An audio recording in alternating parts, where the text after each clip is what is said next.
நாம விவேகத்தை வளர்த்துனுட்டோம்னால் 6 சொன்னபடிக்கும் கண்டிப்பா கலங்கிவிட மாட்டோம். அதே நல்ல பண்பை வளர்த்து கொண்டால் தேவையற்று யாரையும் கலக்கவும் மாட்டோம். ராமாயணம் யாரையும் கலக்காது, பாகவதம் கலக்காது, பாரதம் கலக்காது. அதுக்குத்தான் பழமைய நாடுங்கள் பழைய புத்தகத்தை படிங்கோன்னு சொல்றோம். படிங்கோன்னு அது அப்படியே மொழிபெயர்ப்பு புத்தகமா படிச்சிடக்கூடாது. அதுக்குன்னு இருக்கிற பாஷை அந்த மொழியில படிக்கணும். சம்ஸ்கிருதத்துல வாசிக்கலாம் அல்லது தமிழ்ல வாசிக்கலாம், இல்ல வல்லார் வாய் கேட்டு கேட்டுக்கொள்ளலாம். அதார் நன்கு வாசித்திருக்கிறார்களோ ஒரு குருமுகமாக ஆச்சாரியன் மூலமா பண்பட்டு யாரான்னு கேட்டிருந்தால் அவர்கள் வாயிலாக கேட்க வேண்டும். அது யாருன்னு தான் தெரியலையே சுவாமி, ரொம்ப சுலபமா அடையாளம் கண்டுபிடிச்சுடலாம். எத்த சொல்ல சேவும் இப்படி வால்மீகி சொன்னார், இப்படி நாரதர் சொன்னார், இப்படி வசிஷ்டர் சொன்னார்னு சொல்லிட்டு இருந்தா தைரியமா கேட்கலான்னு அர்த்தம். இது எனக்கு தோணுகிறது, என் அபிப்பிராயம்னு ஆரம்பிச்சா வம்பு தொடங்கிறதுன்னு அர்த்தம். இது என்னுடைய கண்ணோட்டத்தில் பார்த்தேன் அப்படின்னாலே அவ கண்ணோட்டமே சரியில்லையே. இந்த கண்ணாடி எத்தனை நாளைக்கு முன்னாடி மாத்தினது தெரியாது, ஒழுங்கா தெரியுமா? அப்படி எனக்கு இங்கேருந்து கண் பார்வை ஒரு 10-12 வரி வரைக்கும் தெரியறது. அதுக்கப்புறம் உட்காந்துருக்கலாம், யாரோ உட்காந்துருக்கான்னு தெரியுது, அதுக்கப்புறம் என்ன உட்காந்துருக்கான்னு தெரியல.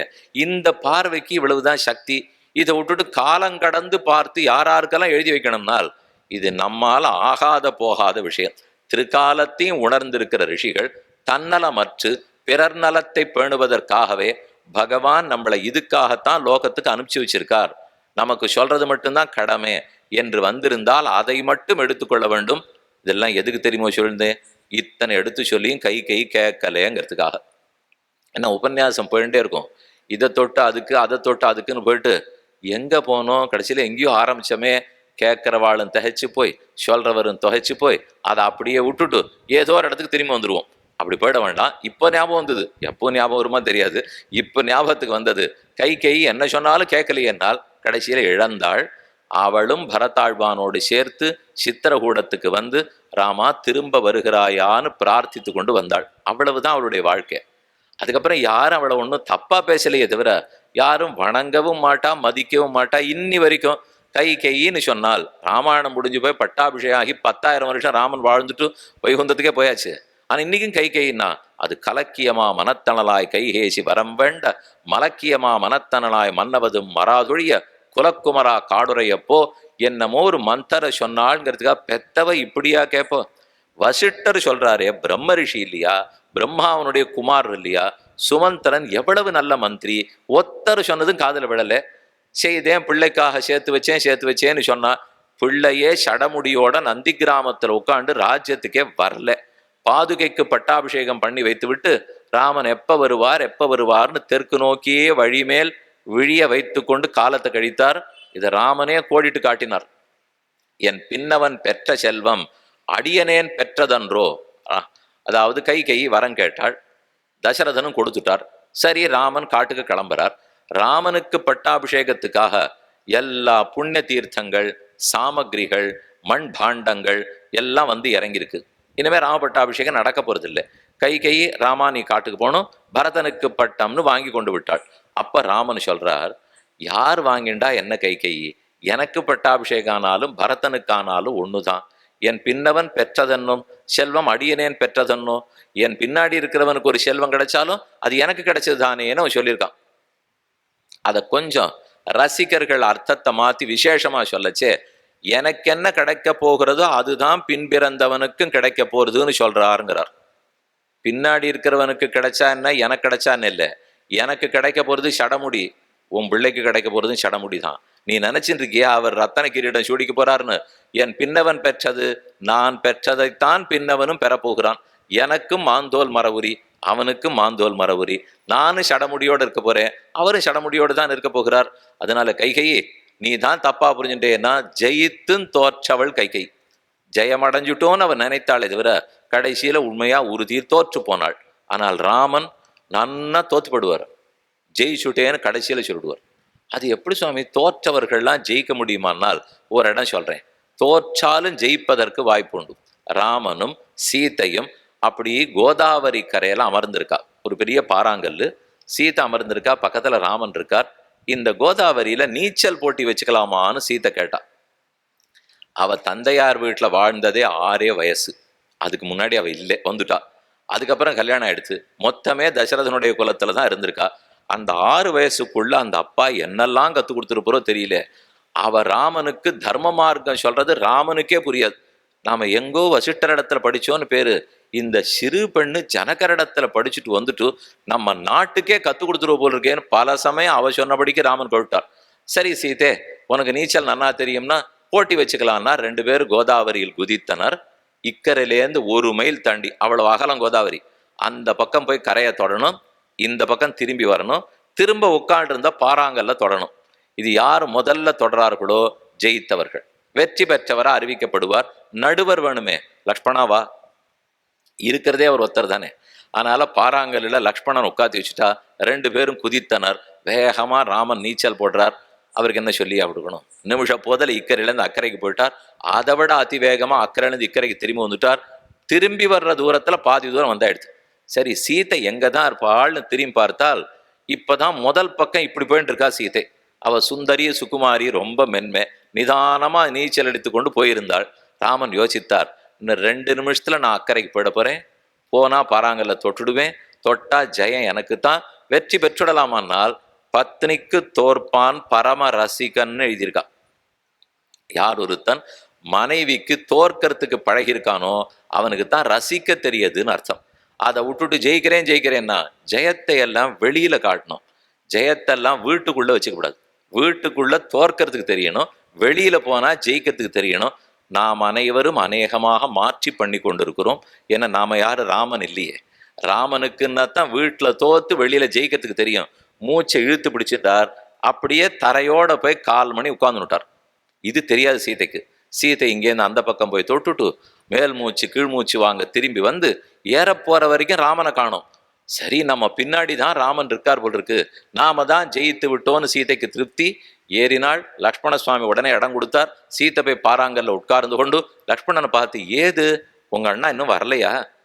இல்லை, காணோம், என்னமோ குதிச்சார், உன்னோட தான் குதிச்சார், அவர் வரல, நீ வந்துட்ட.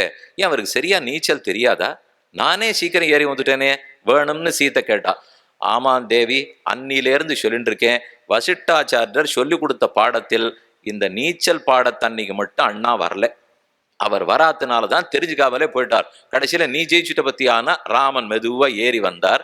அந்த சமயத்துக்கு சீதை புனிசிரிப்பே பூத்து மந்தஹாச புன்னகையோட இருந்தவள்.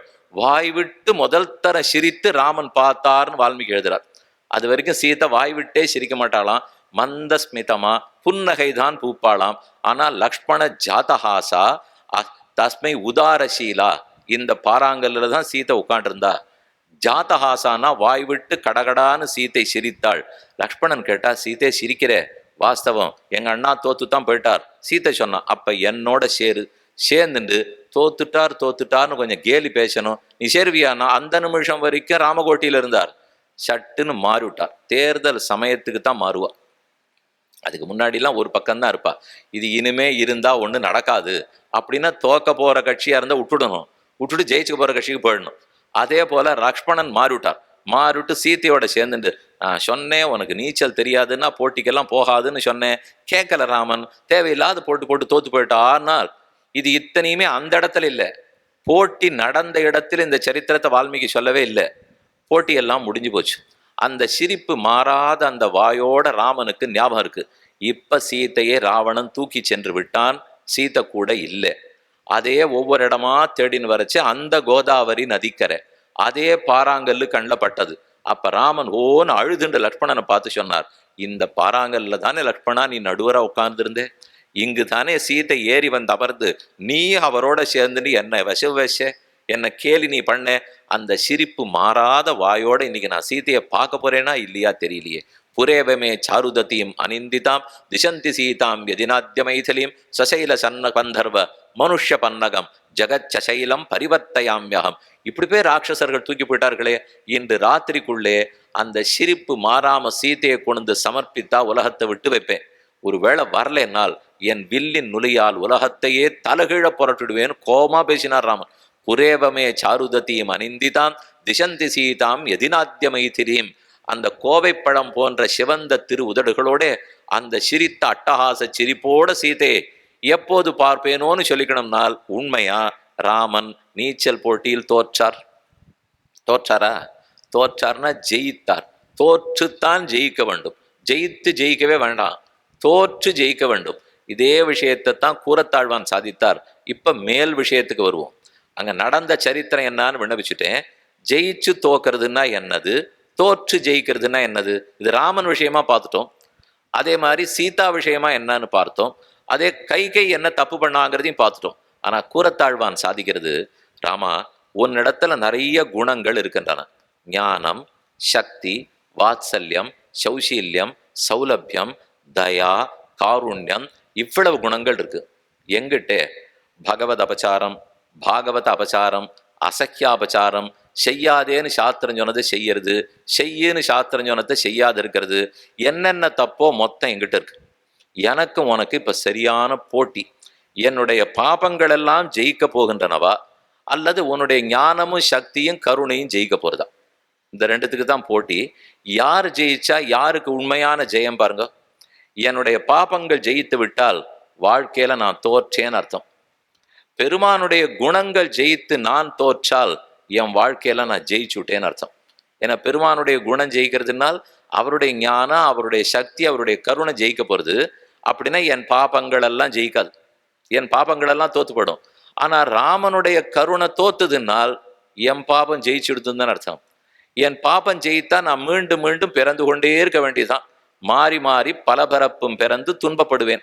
ஆனா என் பாபங்கள் கர்மங்கள் ஜெயிக்காமல் ராமனுடைய குணங்கள் ஜெயித்து விட்டால், ராமன் ஜெயிச்சார்னு பேரு, ஆனா நான் ஜெயிச்சுட்டேனே. ஏன்னா அவர் குணம் ஜெயிச்சதுன்னா என்ன மன்னிச்சுட்டார்னு அர்த்தம். அப்ப என் பாபங்களை தொலைச்சுட்டார்னு அர்த்தம். பாபம் தொலைந்து அவர் திருவடிகளை அடைஞ்சுடுவேனே. ஞான சக்தி கருணாசு சதீஷு நேக பாபம் பராக்கிரமித்து மருகதி மாமகீனம். அதிமானுஷஸ்தவத்துல ரொம்ப ஆச்சரியமான ஸ்லோகம். பஞ்சஸ்தவம்னு கூரத்தாழ்வான் பாடினார். அதிலே இது ஒரு ஸ்தவம். ஞான சக்தி கருணாசு சதீஷு நேக. உனக்கு ஞானம், சக்தி, கருணை இதெல்லாம் இருக்கும்போது பாபம் பராக்கிரமித்து மருகசி மாமகீனம். என்னுடைய பாபங்கள் மட்டும் ஜெயித்து விடவே கூடாது. கையை கூப்பிட்டு பெருமாள்கிட்ட பிரார்த்திக்கிறார். அடி என் தோக்கணும்னு ரொம்ப ஆசைப்படுறேன். இப்படி யாரும் கேட்க மாட்டார்களே, ஏது இவர் தோக்கணுங்கிறார்னால், இங்க நான் தோத்தா தான் ஜெயிச்சதா அர்த்தம். இங்க நான் ஜெயிக்கணும், என் பாவம் தான் ஜெயிக்கணும். பெருமானுடைய கருணை ஜெயிக்க கூடாதுன்னு என்ன ஆகும்? என் பாவம் ஜெயிக்கிறதுனால திரும்ப திரும்ப பிறக்க போறேன்னு அர்த்தம். அவருடைய கருணை ஜெயித்ததுனால் நான் இனி பிறக்க மாட்டேன், நல்லதை அடைவேன்னு அர்த்தம். அதனால இது ஜீவாத்மாக்கள் அத்தனை பேரும் தோற்றும் ஜெயிக்கலாம். நாம தோற்றோன்னு தான் பேரு, ஆனா ஜெயிச்சுடுவோம், சம்சாரத்தை ஜெயிச்சுடுவோம். இனிமே பிறக்க வேண்டிய தேவை இருக்காது. ஆனா உண்மையில பார்த்தா பெருமானுடைய குணங்கள் ஜெயித்தன. பெருமான் குணங்கள் ஜெயித்து நம்மையும் ஜெயிக்க வச்சிருக்காரு. நாம தோற்றாப்புல இருந்து நாமே ஜெயித்து விட்டோம். இத போலத்தான் வெற்றி தோல்விகள்ங்கிறது நாம நினைக்கிற மொழியில இருக்காது, நாம நினைக்கிற கண்ணோட்டத்திலே இருக்காது. தோக்கறாப்புல இருக்கும் ஆனா ஜெயிச்சிருவோம், ஜெயிக்கிறாப்புல இருக்கும் ஆனா தோத்துப்படுவோம். ஒரு இடத்துல பெரியவாச்சான் பிள்ளைங்கிற உரையாசிரியர் சாதிக்கிறார், எங்களி ராமன் ராவணனிடத்திலே தோற்பதற்கு பாக்கியம் பண்ணவில்லைன்னு எழுதினார். அந்த பாக்கியம் கிடைக்காது படுத்து ராமனுக்கும் தோற்கணும்னு ஆசையாம். சச்சால சாபஞ்ச முமோச்ச வீரஹான்னு ஒரு ஸ்லோகம் ராமாயணத்துல சண்டை நடந்துட்டு இருக்கு. சச்சால சாபஞ்ச, ராவணன் பெரிய வில்ல கையில பிடிச்சுட்டு இருக்கான். ராமன் அடிக்க அடிக்க அடிக்க மொத்தம் ஆயுதங்கள்லாம் விழுந்துடுத்து. அன்னைக்கு ராத்திரி தான் இன்று போய் நாளை வா சொன்னார்னு கேள்விப்பட்டிருப்பேள். ரொம்ப நீ தளர்ந்து போயிருக்க ராவணா, இனிமே நீ சண்டை போட முடியாது, புறப்பட்டு போ. கச்சானு ஜானாமி ரணார்த்திதஸ்வம் பிரவிஷ்ய ராத்திரின் சரராஜலங்காம். ராமாயண ஸ்லோகமே ரொம்ப இனிமையா இருக்கும். கேட்க கேட்க தினப்படி ஒரு சர்க்கம் வாசியல்னா எவ்வளவோ நல்லது. அது இத்தனை சர்க்கமா, இத்தனை நாளா, இன்ன சங்கல்பமா, இந்த கவலையெல்லாம் படாதீங்க. வெறும் ஒரு சர்க்கம் என்ன முடியுமோ வாசித்து வாங்க. சம்ஸ்கிருத ஸ்லோகம் தெரியாது, தமிழா படிங்க. கதை எத்தனை நாள் படிக்கிறதுன்னா 100 தரம் ராமாயணம் முழுக்க வாசிச்சவா வாழ்க்கையில எத்தனை பேர் இருக்கா தெரியுமா? ஒரு வருஷத்துக்கு ஒரு தரம் படிச்சிடலாம். நீங்க 2 சர்க்கமா படிச்சுன்னு வாங்க, 365 நாளைக்குள்ளே ஒரு தரம் பூர்த்தி ஆயிடும். இந்த வருஷம் சித்திரை 1 ஆரம்பிக்கிறேன், சரி வேண்டாம் ஸ்ரீராமநவமி என்னைக்கு ஆரம்பிக்கிறேன்னு வச்சுக்கோ. இல்லை ஸ்ரீராமநவமிக்கு ஒரு 10 நாள் முன்னாடி ஆரம்பிங்க. 18வது சர்க்கம் வரைச்சே ராம ஜனனம் வரும். ஸ்ரீராமநவமி அன்னைக்கு ராம ஜனனம் வராப்புல வச்சுங்க. ததச்ச துவாதசே மாசே சைத்ரே நவமிகே திதௌ கௌசல்யா அஜனயத்ராமன் அந்த சர்க்கம் 18வது சர்க்கம். அந்த சர்க்கத்தை அன்னைக்கு வாசினா கணக்கு ரொம்ப சுலபமா வரும். அப்படியே